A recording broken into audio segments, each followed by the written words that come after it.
Western boxing, aggressive, intense, and all about dominating in the pro arena. It's a fight to entertain and conquer. Eastern boxing, precise, strategic, and focused on outsmarting opponents with technique and control. Why did these styles evolve so differently? That is what we are going to find out in this video. We will discuss about philosophical approach, training methods, and cultural impact of both Eastern and Western boxing schools. If you're new here, my name is Andrei Khotin and I am a former amateur boxer and active coach from Ukraine. On this channel we help boxers level up their game.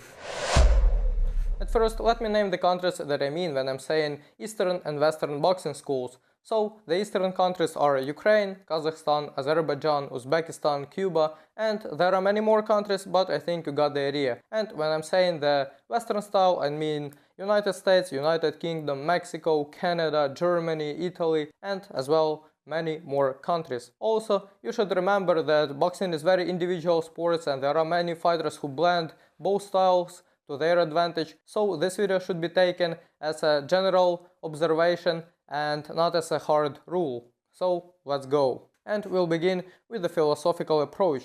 Western boxing schools has a strong emphasis on athleticism, so they spend a lot of time working on physical conditioning, developing strength, speed and stamina, and the goal is often to develop a well-rounded boxer who can outpower and outlast their opponent. So you have fighters like Anthony Joshua, Saul Canelo Alvarez, Mike Tyson, who can one punch knock out their opponent at any given moment in a fight. And then on the other side we have Eastern boxing school that has strong emphasis on technique mastery, so the goal is often to outmaneuver and outsmart their opponent and outscore them with a lot of clean scoring shots. So the goal is not to dominate physically and knock out their opponent, but to hit them consistently and just land more punches and don't get hit as well. The second big difference in the philosophical approach is that the Western boxing school is way more aggressive, so this style promotes pushing up the pace, applying pressure, wearing down the opponent and then taking him out with a devastating combination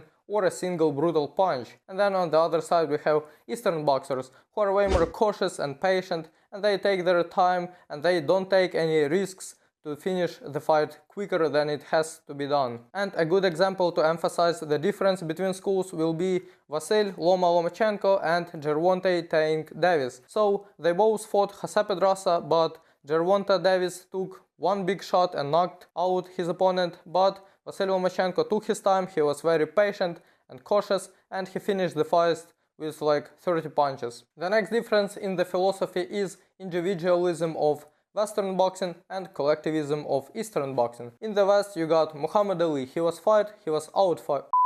So in the West you got, for example, tall guys like Muhammad Ali, he was outfighting. You got shorter guys like Mike Tyson, he would infight. You got guys like Floyd Mayweather, he had Philly shell. And on the East you got guys more or less the same in terms of boxing style. So everyone is taught to outfight since the goal is to outscore their opponent. And right now you can see shorter guys like Alexander Usyk, for example, in the heavyweight division.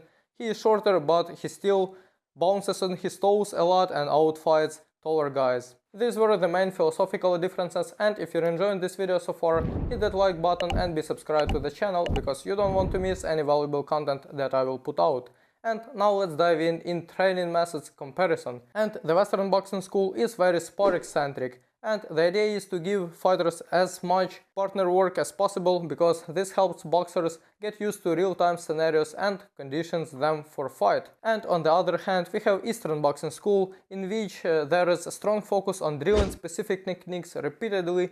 These drills often emphasize footwork, timing and precision. So in the Western boxing gyms, it usually looks like this. You warm up, you have a few rounds of shadow boxing, and then you just do sparring.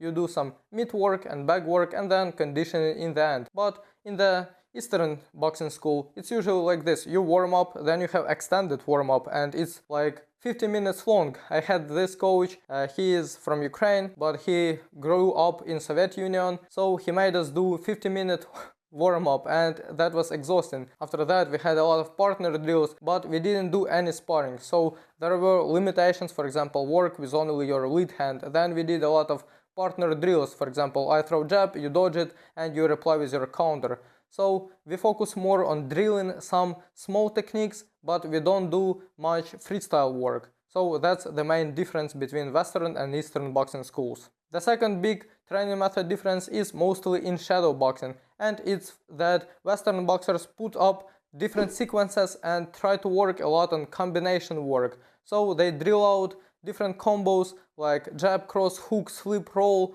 3 punches, defensive move, 5 more punches, and that's very fancy and the sequence is very difficult. But in the Eastern school it's way more different, and here we work more on our timing, fluidity and rhythm. So what you want is to focus more on simple combinations like up to 4 punches and sniping, so a lot of single punches that will hurt a lot, but you time them perfectly. And other time you focus more on your movement, on your bouncing, on your defense and on your overall flow. The third big difference in the training methods in conditioning work. So strength and conditioning are integral parts of Western training. Fighters spend a significant amount of time on road work, weightlifting and other exercises to build endurance, power and speed. And in the Eastern boxing school they still do the same stuff, but they also prioritize more holistic methods, for example like juggling, different flexibility exercises, different mobility exercises